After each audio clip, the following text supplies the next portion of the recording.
you probably noticed I don't feel about that war the way we were told we were supposed to feel about that war, the way we were ordered and instructed by the United States government to feel about that war. You see, I tell you, my mind doesn't work that way. I got this real moron thing I do. It's called thinking. And I'm not a very good American because I like to form my own opinions.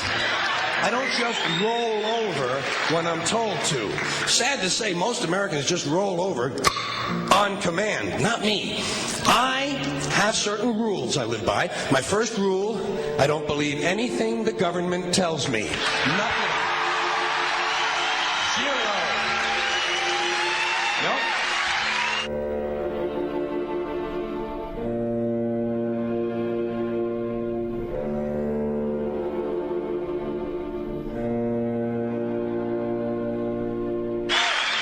And I don't take very seriously the media or the press in this country, who in the case of the Persian Gulf War were nothing more than unpaid employees of the Department of Defense, and who most of the time function as kind of an unofficial public relations agency for the United States government.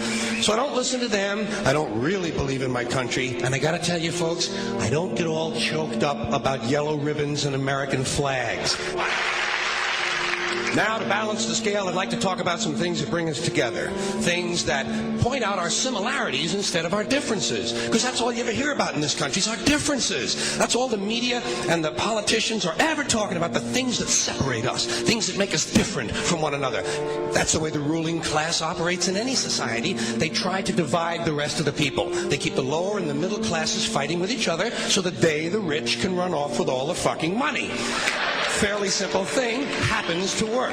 You know, anything different, that's what they're going to talk about. Race, religion, ethnic and national background, jobs, income, education, social status, sexuality, anything you can do, keep us fighting with each other so that they can keep going to the bank. You know how I describe the economic and social classes in this country? The upper class keeps all of the money, pays none of the taxes. The middle class pays all of the taxes, does all of the work. The poor are there just to scare the shit out of the middle class. Keep them showing up at those jobs. Politicians know that word. They use it on you. Politicians have traditionally hidden behind three things: the flag, the Bible, and children. No child left behind. No child left behind. Oh, really? Well, it wasn't long ago you were talking about giving kids a head start. Head start, left behind? Someone's losing fucking ground here. But there's a reason. There's a reason. There's a reason for this. There's a reason education sucks, and it's the same reason that it will never, ever, ever be fixed. It's never going to get any better. Don't look for it. Be happy with what you got. Because the owners of this country don't want that. I'm talking about the real owners now. The big, the wealthy, the real owners, the big wealthy business interests that control things and make all the important decisions. Forget the politicians. They're irrelevant. The politicians are put there to give you the idea that you have freedom of choice. You don't.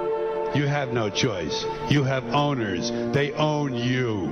They own everything. They own all the important land. They own and control the corporations. They've long since bought and paid for the Senate, the Congress, the state houses, the city halls. They got the judges in their back pockets, and they own all the big all the big media companies. So they control just about all of the news and information you get to hear. They got you by the balls.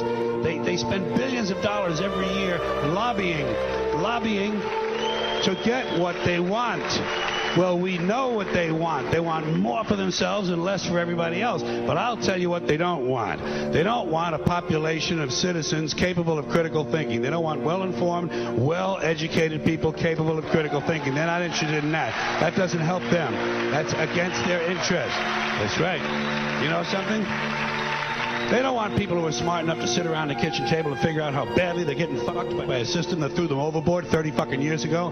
They don't want that. You know what they want? They want obedient workers. Obedient workers.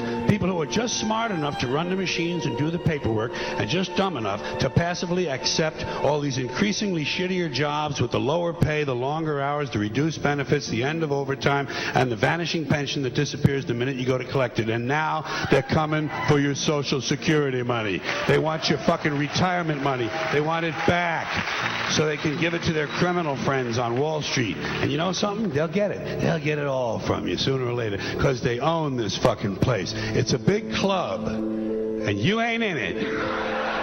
You and I are not in the big club.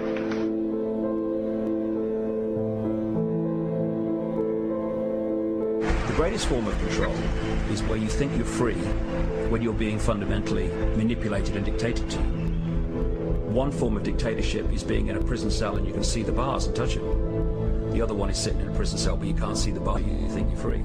What the human race is suffering from is mass hypnosis. We are being hypnotized by people like this. Newsreaders, politicians, teachers, lecturers. We are in a country and in a world that is being run by unbelievably sick people. The chasm between what we're told is going on and what is really going on is absolutely enormous. The greatest hypnotist on planet Earth is a oblong box in the corner of the room. It is constantly telling us what to believe is real. Historically, the control and manipulation of political opinion has been the Freemasons' main weapon in gaining control of countries and states. Once in control of the rulers and politicians of a country, laws and political structures could be changed in accordance with their agenda. However, since restricting the body does not necessarily mean restricting the mind, the Freemason recognizes that their plan for a global government hinges completely on subduing the masses to their agenda, and thus eliminating opposition to their cause. And the greatest threat to their plan, posing more danger than any army or law, is the threat of a free-thinking mind.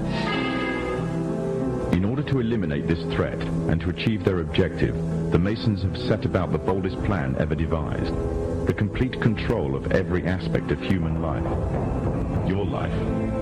And the weapons they are using against you are in your very homes, entertaining you and your children, and gradually indoctrinating you without you even realizing.